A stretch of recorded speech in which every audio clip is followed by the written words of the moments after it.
So I'm really pleased to have our two speakers here today. We have Derek Mosley from the Auburn Avenue Research Library, and as it is part of Fulton County Library System.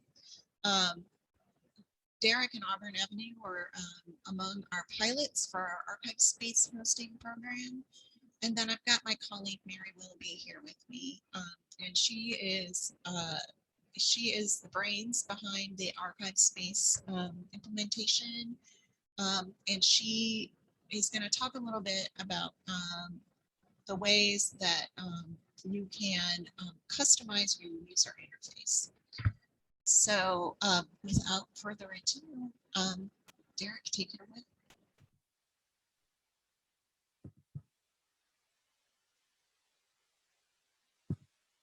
Hello, everyone. Let me just get my presentation up.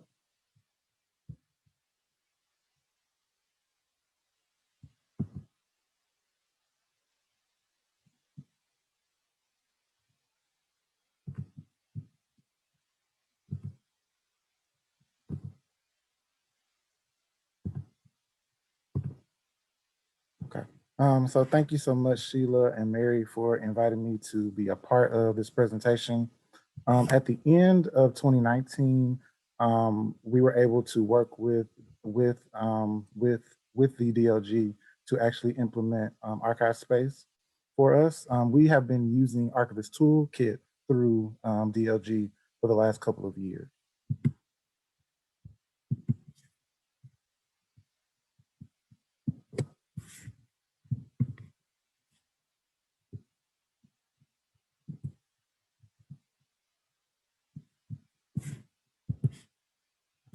So a little bit about the Auburn Avenue Research Library archives. We were created in 1994, and the archives has a staff of around 3 full-time staff with a number of volunteers throughout the year. We have approximately 325 collections, and roughly about 60% of those are processed. And currently we have 195 collections with finding aids that are available through ArchivesSpace. And as I mentioned before, for a number of years, we have been using Archivist Toolkit and not using it very well. We had some staff turnover and some issues with people not really wanting to work within a database. So a lot of our finding aids were actually created in Word, Microsoft Word, and we would use those either in Word or we would send them to DLG and they would actually code them and put them into Archivist Toolkit for us. So it was a lot of labor that went into our finding aids. And so I was really excited to have this chance to move to a newer system and one that was more friendly for staff. And I felt that it was going to be a good move, and it really was. We really did benefit. So with the implementation, we started working with Mary and Sheila towards the end of 2019, and they had a number of forms and things to fill out to really engage our need and our usage of ArchivesSpace. We sent over our logo and any information for the site itself. And then we were able, as a staff, to actually look at lots of documentation and other guides and help for using ArchivesSpace. And we don't have any dedicated support for our systems within the archive. So using ArchivesSpace through DLG was very important and very helpful for us to be able to really do this, because without having this ability, we probably would not have ArchivesSpace. So we actually went live with ArchivesSpace in January of 2020. And it took us a while for staff to really start to input, but around February, everyone was using it, and we were actually showing our volunteers also how to use it. And I will say that one of the interesting things that came out was lots of our volunteer staff was very dedicated to it, and they really wanted to do cleanup and other work within inside of ArchivesSpace. And at the beginning of the pandemic in March, when we were sent home, we had a chance to really work on some of our legacy finding aids, and so we were able to put them into ArchivesSpace via copy and paste from our homes. So during the 3 months that we were not in the building, we input about 50 finding aids, and some were relatively small and some were larger, but we were able to put all of those finding aids within our archive space. And we did have a little bit of a learning curve. Um, it was very interesting to have people go from using Word documents to really working with the with our archive space. And so we sent our staff to do webinars and other things to really kind of get in the nature of really using archive space. And I will say that they were very much more enthusiastic about this than Archivist Toolkit, which was a little bit more clunky. And I think they just didn't want to really work on it. And so now with archive space, it's been a drastic change. So once we went live in January of 2020, everything seemed to actually go well because it was the same links and same information. Unfortunately,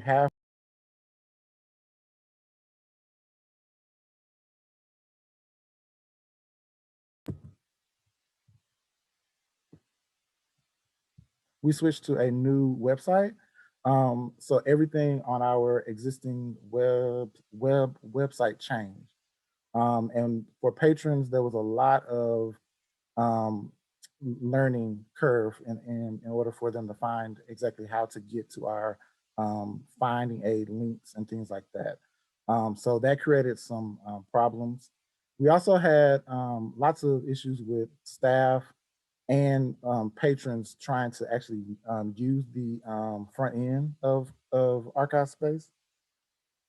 So some of the things that we plan for our future is to create some videos of how to search, and in our instruction sessions throughout the last year, we really focused on finding the box and folder information because our archive space is so robust and has such a good search feature. It pulls up so many items that patrons generally will send us just like a name of a folder, but not necessarily the collection or the box or folder. So we have to go back and forth with our patrons to kind of get them to understand exactly what we're looking for within the archive space. So that has been something that we've noticed, and we're trying to come up with some ways to really make that more user-friendly for our patrons. And now I'm going to switch over to Mary, who's going to present.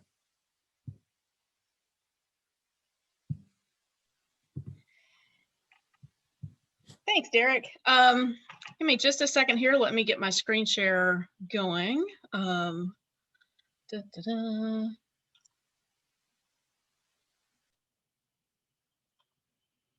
see that?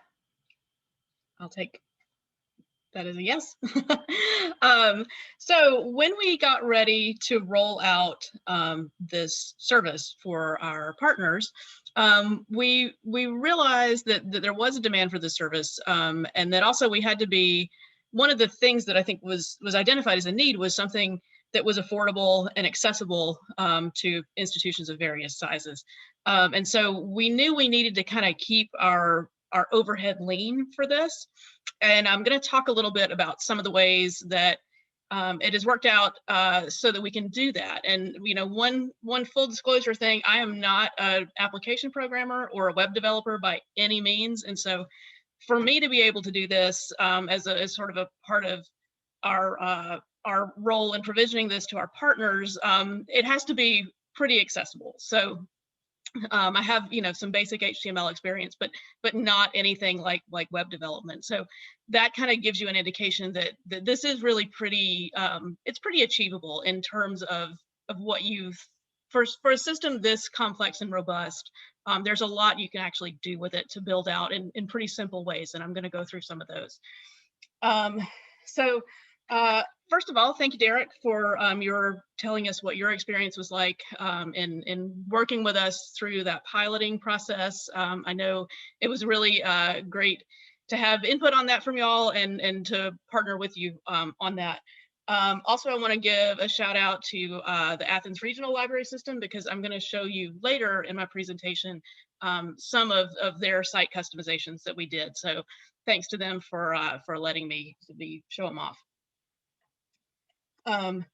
So like I said, we knew that this was a service that our partners were interested in because there was a need for an archival management system to kind of fill in some of those gaps. Like Derek alluded to, we had previously supported Archivist Toolkit, but it reached the end of its sort of development life, and it also had some sort of clunkiness issues. And so ArchivesSpace came along and kind of grew into that void, and it provides a more sort of comprehensive solution that integrates, the management piece of archives and also finding aid creation and public presentation.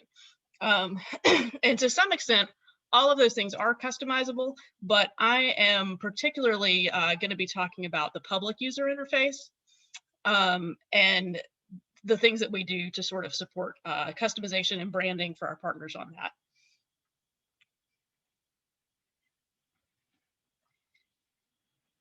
Okay, so just a little real quick overview. Like I was saying, ArchivesSpace it's a pretty big, complex application, but I'm not a technical person, and so I tend to not think of it in very technical software development terms. I kind of think of it as these sort of separate little modules that all get pulled together. So you have, let me see if I can make the pointer thing work. That would be exciting. Oh, well, I can't do that. So you'll have to imagine me using a laser pointer here. So the sort of base of the ArchivesSpace application, you have sort of your data in the database. You have an indexing and searching component that allows you to query that data. And you have this JSON model data format that is the data interchange format within the application. So then on the sort of outside facing part of it, you have the staff interface, which is where your staff creates the finding aids, all that kind of stuff. You have your public interface, which is where your end users can query finding aids and get results and do their discovery. And then you also have an OAI PMH interface, which is a way for different repositories to exchange data. And that's all just code, so they don't really care if the logo is pretty or not. So we're not going to talk about that part. But the part that we're interested in is that public interface, because that is what is allowing an institution to be like, hey, these are our awesome collections, and we want you to know that this is the institution that supports access to these things. So it is really important for partners to be able to kind of have that branding in place, but it's also important for us to keep that overhead simple and to keep everything pretty streamlined and efficient in how we can provide that sort of part of this. So the basic sort of fundamental ways that you activate different portions of the ArchivesSpace application are what's typically called the config file. If you hear people talking about the config, it's the main configuration file for the whole kit and caboodle.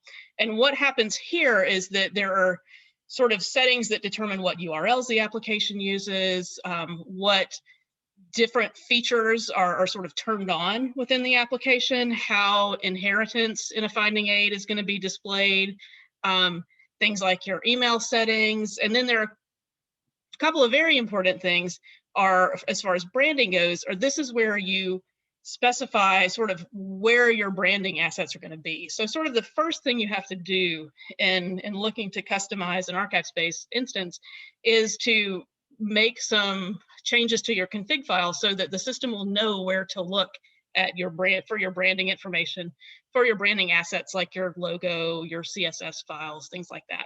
So the two little snippets I have here sort of are showing you a couple of those basic things. It's setting where our images are going to be. It's also showing a couple of things that I'll show you more later, but little buttons you can turn on and off. that control request features, citation, and things like printing, which is really a PDF option. So the config file is kind of like, that's sort of the first layer. The second layer, that once you make those sort of base changes to the config file that you can start working with, is what is in ArchivesSpace documentation called the local plugin. The local plugin is a little bit confusing at first because the local plugin is not actually a plugin. The local plugin is sort of the shorthand for a placeholder where you can set up a directory and then overwrite particular bits of the ArchivesSpace application without actually having to go into the core part of the code and change things and recompile or anything like that, because that becomes a maintenance nightmare. And so they very cleverly determined that that was a really bad idea, and that they wanted to have a way so that you could isolate your changes from the main system code, because that's going to get upgraded over time as new releases come out, as there are patches and things like that. So the local plugin architecture really is just that you create a directory and point to it. And then from within that directory, little bits of code will go that you want to change. And then those will overwrite the sort of default settings of the application. And we'll get more into this later. I know that's very general and probably doesn't necessarily make much sense right now. So what this snippet of code here is, this again is from the config file. And this is just showing you that it's set up to look for that local plugin directory. And then once you create that local plugin directory, you have an option to create a branch. Well, that's probably the wrong terminology to use, to create a path that's going to overwrite things both on the public side and on the staff user interface side.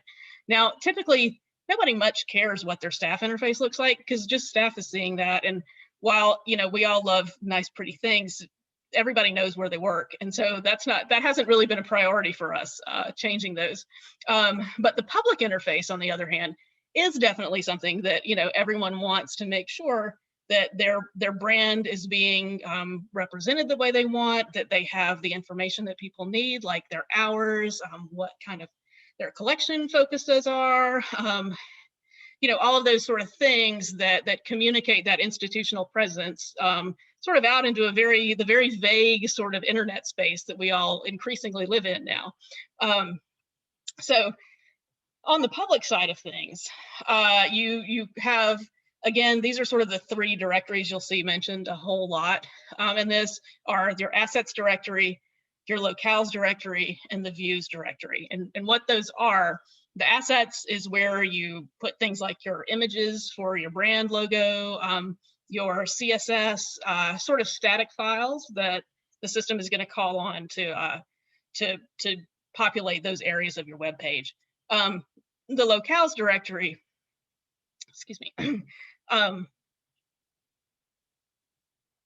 the locales directory is where you put what is typically called localization. And usually what that means, basically it's the labels for different functions on your website. And that sort of particular system architecture allows you to globally change things without having to sort of chase down every time that you call something a repository if you want to call it something else.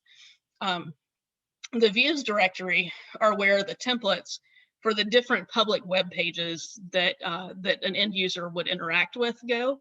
And again, that's on the public side. There's a parallel structure exists for the staff side also. Okay, so now we're going to start getting a little bit more specific. The ArchivesSpace web application is written in a sort of programming framework called Ruby on Rails.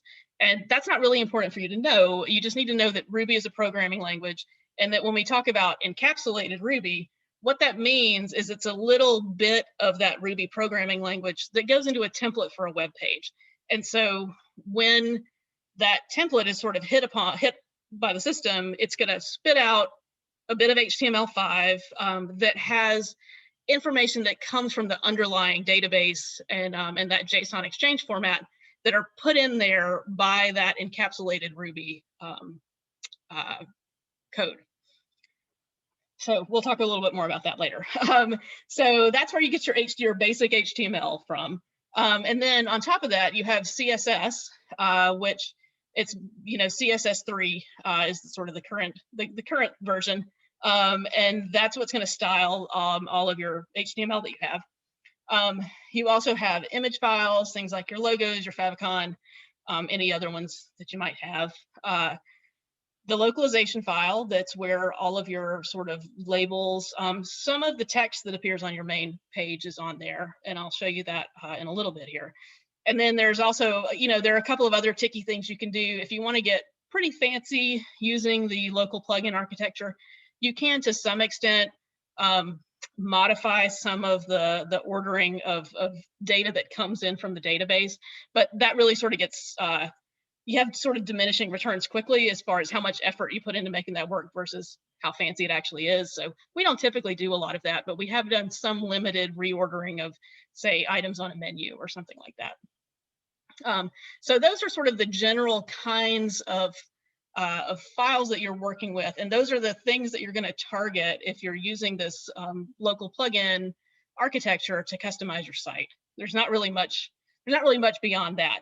The trick is that there are a lot of all of these different little files. And so sometimes chasing down the one that you actually need to change to, say, make that footer do something you want it to do, that part can be a little bit tricky, but it's manageable. You just sort of have to kind of get comfortable with digging around, either on the GitHub site for ArchivesSpace, or I just sort of cheated and downloaded a local copy of the code base so that I can pick through it and try to figure out what everything does. So to look a little bit more closely. So the CSS changes, if you want to change some things in ArchivesSpace, that's probably the first place you're going to start, is because the basic, default application that you get is quite functional. It's also the default application, and that's just what it looks like. So if you want to add anything as far as like changing color or changing the way their header appears or things like that, CSS will actually get you pretty far in doing that. And so again, it's CSS3 that combines with the HTML5. So really any of the tricks in the CSS3 bag, if you have the chops to make them work, you can do that. I typically don't, so we try to keep it pretty limited as to the degree of sort of fanciness that we get into with CSS, just because, as I said before, I'm not a web developer. But even if you're not a web developer, you can go through and change the colors, change the font, to some extent change spacing, although one thing I will say is you want to be careful when doing that, because the default ArchivesSpace public interface has really pretty good responsive design, so that it works well on a number of different formats like mobile or tablet. And so you don't want to get too fancy and break that. So you always want to check when you make a change to your display to make sure that it's still working in mobile, because that is the way a lot of people are going to interact with your site. So here, there's an example. This little thing, for anybody who has worked with the ArchivesSpace application, this is sort of the nav pill, they call it, which is a little sort of conglomeration of buttons that they made look like a fancy little oval. And so you can use this to change these default colors. And so that's what this section of CSS here is showing you. Basically, we changed the color. And I don't think we actually did anything other than changing the color both on the active state and the default state here. So this is an example of one of those encapsulated Ruby files, or they all end in .erb. What these do is this is kind of like the real bones of what you're messing with here, as far as what your output HTML looks like that then you can later style with CSS.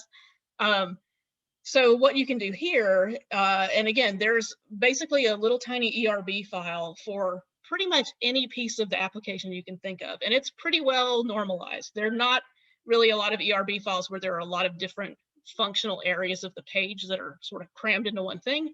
So you've probably got a pretty good shot as you're looking at the list of all of these in the repository. If it says footer, that's probably the one that controls the footer. Like they're all pretty well laid out and organized, so it's not terribly hard to find what you're looking for, or at least get close to it. So the ERB file is what's going to go through and pull in those elements from the database through that sort of like the JSON exchange format and some of those sort of internal things. That's going to get sort of put into these templates. And so what you can do here is you can go through and add bits of HTML code, which may or may not involve some of the hooks that for that dynamic content. It can be pretty static what you put in here. If you want to add a link, you just pop in the link. I think on this one, let's see, what did we do here? Yeah, on this one, we added, I think we added a home link on this one. This is part of the, this is showing a snippet for the nav bar. Yeah, we added in this this home link right here that you see, and that does use the public proxy URL that comes in through the system. Then another big thing that you can change is the localization file.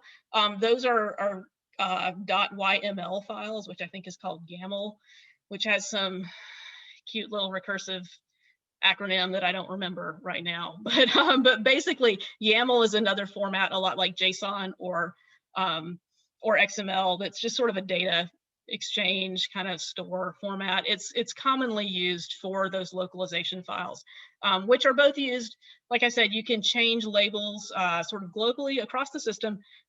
It also, in some cases, is used to provide internationalization so that you could have like a different language equivalent to whatever the primary language of the site is. And so here, this one that you're looking at, this is just showing where we changed the title of the page to the Athens Regional Library System, Heritage Room, Archiving Special Collections, and then changed the link text, the welcome heading, which you'll see in a little bit in action, and some of the other sort of welcome page stuff. Okay, so that's kind of like that's the Cody sort of overview of what it is. But now I've got a couple of examples, and we can talk about what was done here, and if you have any questions about what. Yes, Sheila, YAML is yet another markup language. That's right. Thank you. If you have any questions, definitely ask, and I will do my best to tell you what it is that we did to do that. So here. The first thing that's really the first thing you see when you open a web page is that header and navigation bar area. Up here at the top, you can see this is the default ArchivesSpace public interface section, and this is showing, this I pulled right off of the sandbox site, which is on the ArchivesSpace homepage. There's a sandbox you can mess with if you just want to sort of poke around at a default instance of ArchivesSpace. So this is showing all of the different menu options. One thing commonly is that our partners don't always want to have all of these options available to the public facing site because they don't always make a lot of sense in the context of their collections. They're not something that they're really, it's not a way that they're sort of, that works well for their users to guide them in through the discovery process. So some of these they choose to suppress. This is actually done, the population of these links on the nav bar, this part is actually done through the config file. So there basically you just go through, there's a whole section that says whether or not to hide it, and you just mark those and then it does it. Here you also see, this is the default ArchivesSpace public interface. That's a hyperlink. That is something that comes in through that the localization file, and you can change that text. And then on the other side, in the default setup, you have the ArchivesSpace logo. We do have people switch those out, switch sides on them, do one or the other. Those, as long as you have some combination of either a text link or no link there, plus a logo, it usually works pretty well. Where you run into trouble with your responsive design features is when you try to have two different images, because then that sort of starts to confuse the layout quite a bit. So we typically kind of steer people towards either a logo or a text link or a logo and a text link. But if you try to put two image files there, they kind of mess up sometimes. So here you can see the Athens Regional Library System. They've got their logo file, which again is linked back to their homepage. This home button is one we added in through that ERB file for the nav bar that I was showing you before. And then these are the ones that they've chosen to show: collections, digital materials, etc., to be the sort of the main browse sort of drop down kind of menus for their users. The front page is really short and sweet in the default. So on the front page, this is really all you get in the default view. Welcome to ArchivesSpace. Search across our collections, digital materials, and more. That all comes in through the localizations file. And then you have the search the archives, which is your basic search box area. There's no additional text here or anything like that. So one of the things that our partners typically want to do is to use this space to communicate something about their organization. So people tend to put, like I said, either sort of scope of collections or hours or location information. Some places are also using this as a place to put a statement acknowledging that they may have harmful content in their archives and sort of their positioning on that. And so this, you can see, this is not the entire page for Athens Regional Library System, but this is sort of the first section that I could easily fit on here, excuse me. And it has the About the Archive section, about the Heritage Room. They've also, this Athens Regional Library System Heritage Room Archive and Special Collections, that comes in through that localizations file also. And then the other main page area that you see is the footer, which again is very simple in the default situation. And we have standardized to some extent. It has our Digital Library of Georgia logo and the Galileo logo, which are both there as images that are linked back to those respective web pages. And then on the other side, that's where, you know, partners typically want to put a link to a larger web presence or back to their libraries page or something like that.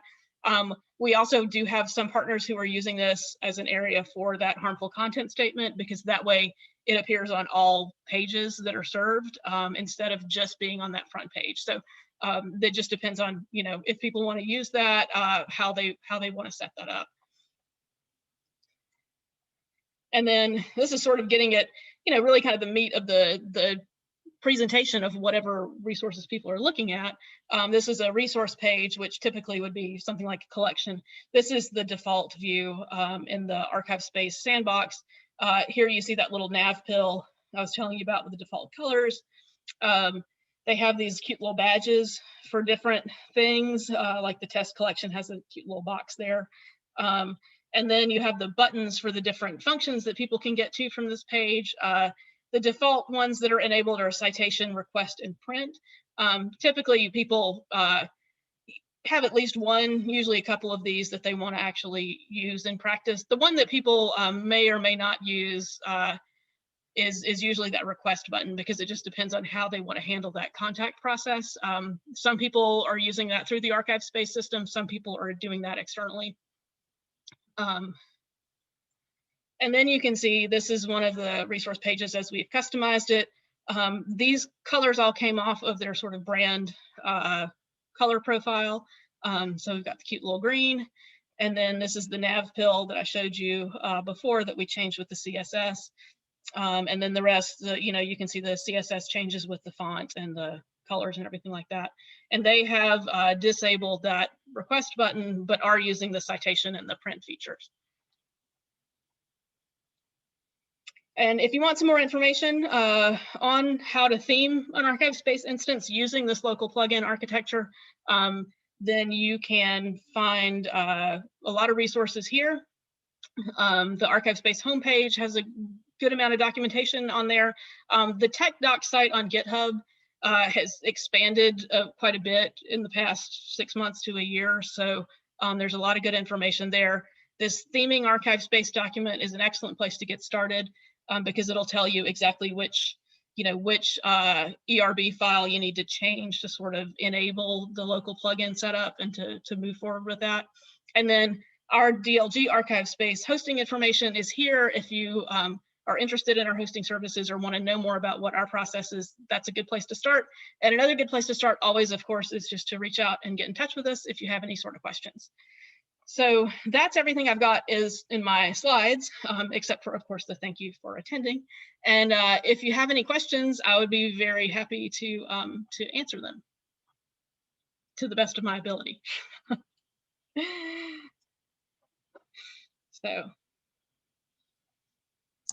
So we do not have any questions in the chat that I have found, but if anyone has questions, feel free to turn on your mic and ask them out loud or to type yours in the chat.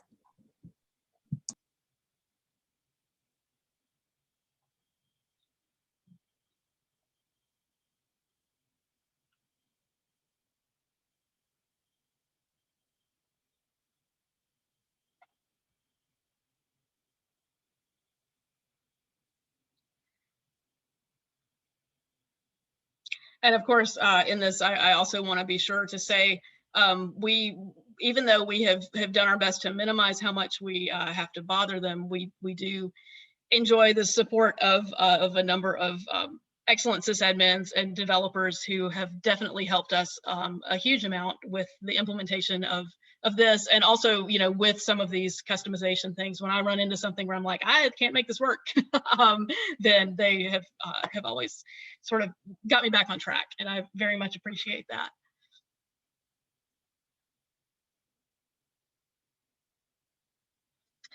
So I see one from Deborah Davis. Are you going to share that button you made for us that takes you into the staff level right on the collection you were on? That's an excellent question, Deborah. One of the things that we had to do, so a little backstory here. What Deborah is talking about is where I showed you the PDF button, the print button, the citation button, and also the let's see, the request button. There's another button that you can enable there that has fairly recently come online. I'm not sure what version of ArchivesSpace it appeared in first, but that's available now. And it does a really cool thing, which is that it will take you directly from a collection in the public interface. If you're an authenticated user in the staff interface, it will take you to that record in the staff interface so that you can then directly edit it. And what we had to do to get that working, because honestly, we hadn't really used that feature at all, and none of our partners had used that feature. And so one thing we had to do is to sort of change a little bit the way some of the back end stuff was set up. And so far we've implemented that for the soon to be publicly available Valdosta site. But we're also going to sort of talk about rolling out that in a more comprehensive way and making that sort of working that change into our ordinary deployment, so that then we'll be able to offer that just sort of as a routine thing. So yes, we are we're looking at doing that, Deborah, but we have to kind of sort of think through the implications of that and how much work it's going to be and how to best handle that first. So thank you.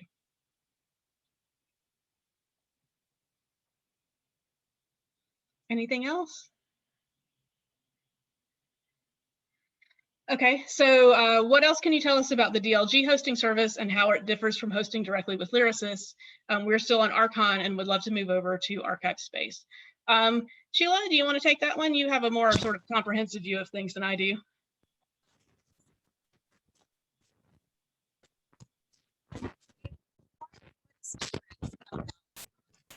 Oh, we're having trouble hearing you, Sheila.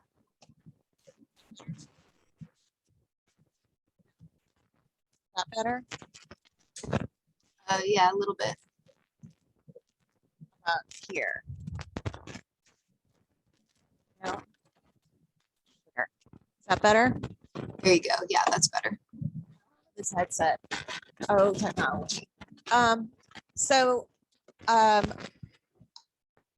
For one thing that is different is that lyricist is the home of institutional home of ArchivesSpace itself. I am not sure whether ArchivesSpace hosting through lyricist also includes membership in ArchivesSpace or not. So that's something that you might want to check. The hosting we are not a recognized ArchivesSpace provider member of ArchivesSpace.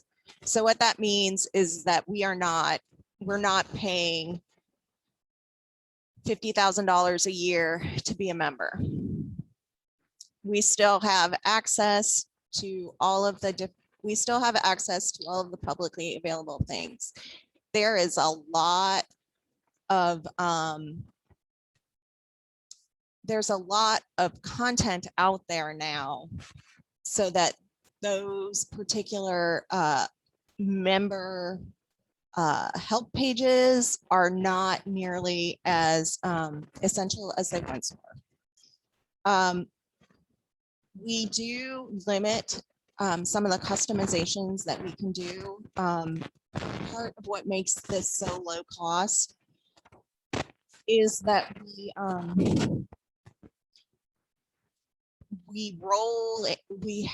have it set up in our systems so that we can roll out updates to everybody pretty much at the same time. So that's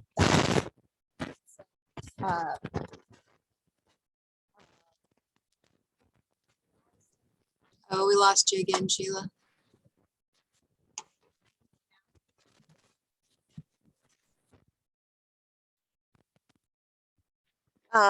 so can you hear me now? Yes, that's better. Thank you, Tiffany.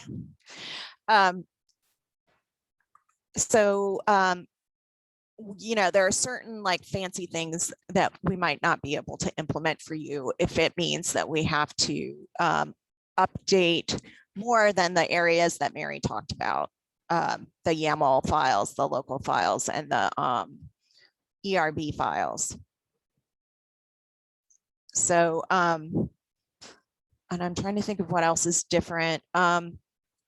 We do have on our page, on our ArchivesSpace hosting page, there's information about sort of what the service looks like. There also we try to be transparent about sort of the structure, sort of the workflows and stuff that we follow. So for example, you'll see onboard information about what we do to onboard people. You'll see information about what we do to roll out new versions to folks and the like.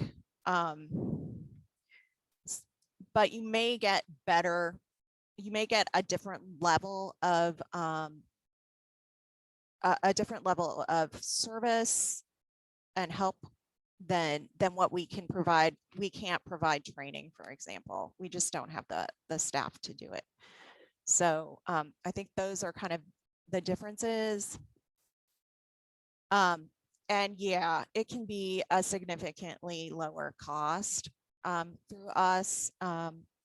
Again, we're, you know, GALILEO, we are a GALILEO, you know, initiative. And so part of what we do is to use our technological infrastructure to lower costs for folks. And so that's a big difference, I think, with us and lyricist.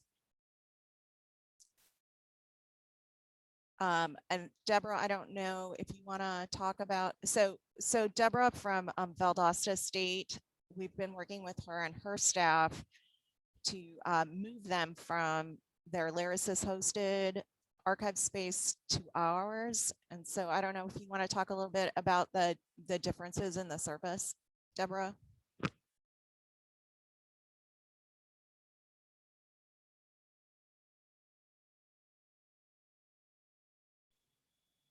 Deborah, we can't hear you, or at least I can't hear you.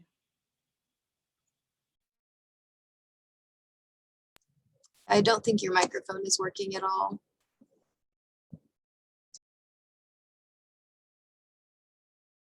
So for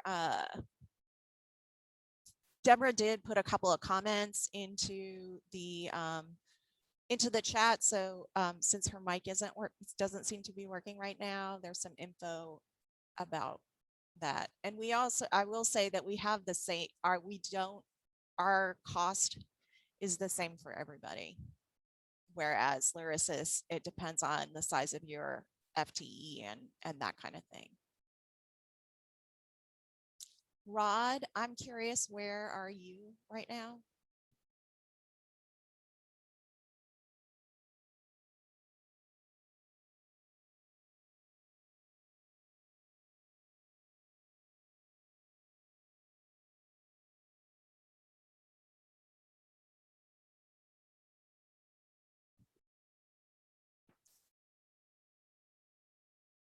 So Deborah says that lyricists did help them out with pricing after their budget got cut, and they took them down to about $5,300, but it was still too expensive for them. They're very helpful about making changes, and they got Deborah's harmful content statement up pretty quickly.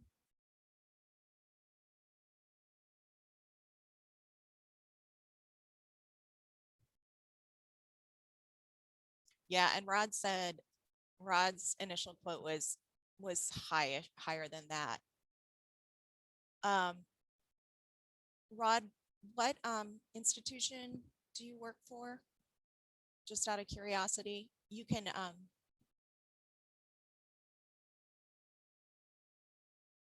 always just directly. I think you said Augusta up a little bit above. Why am I not hearing things? Okay, good to know. Do we have other questions from folks?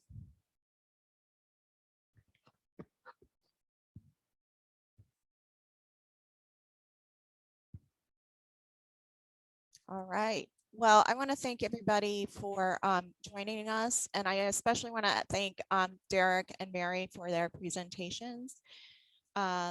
These will be made available after the conference, as well as the recordings. So have a fabulous day, and thanks for attending. Thanks, everyone.